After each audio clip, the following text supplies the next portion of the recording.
It was a night like any other in the quiet town of Oakwood, Illinois, when a woman's scream shattered the stillness.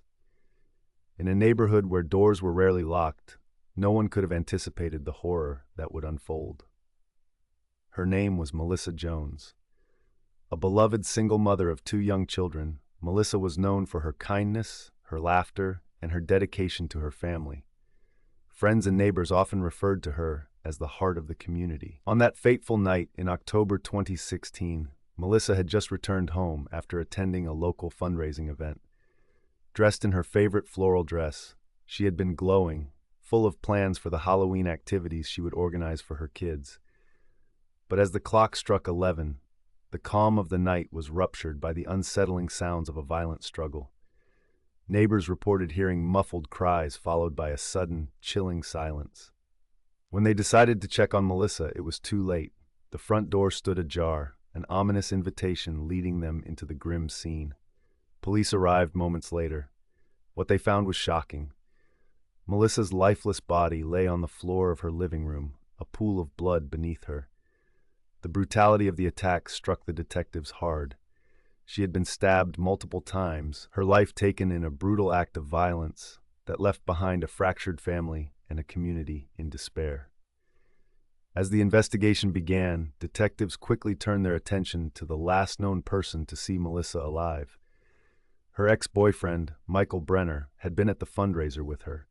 Friends reported seeing the two arguing outside the venue just moments before she left. Michael was brought in for questioning, but his alibi checked out. He claimed he had gone home after their fight. The investigators noted his emotional demeanor, which could have been interpreted as guilt or shock, but there wasn't enough evidence to charge him. With no solid leads, the police scoured Melissa's life for clues. Friends and family recounted her stories, relationships, and any potential threats she may have faced. Among them was a disgruntled neighbor, Tom, who had clashed with Melissa over property lines. Tom appeared agitated during questioning, but again was cleared when he provided a somewhat shaky alibi. As days turned into weeks, frustration began to mount within the investigative team. But just when they thought they were at a standstill, an unsettling twist emerged.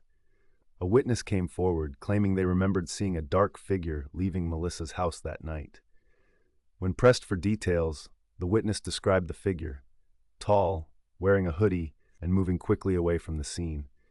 It was enough to reignite the investigation. Detectives circulated a composite sketch within the community. Hopes surged that someone might recognize the sketch or provide further information. As the days passed, tips flooded in, but most led to dead ends. The killer, it seemed, was still lurking in the shadows, watching and waiting. Months slid by with no new leads, and the case grew cold.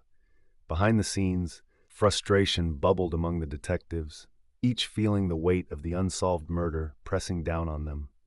For the town of Oakwood, the tension was palpable. People locked their doors at night, peering out their windows into the darkness, wondering if the monster that took Melissa was still out there. Then came a breakthrough, but not one anyone expected. A former associate of Melissa's reached out, saying that a friend of theirs had overheard a chilling confession while in a bar. According to the tipster, a man at the bar had bragged about taking care of business and getting rid of a bitch.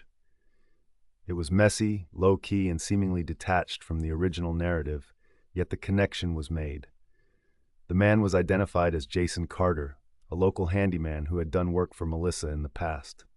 Detectives quickly brought Jason in for questioning. What struck them was his demeanor.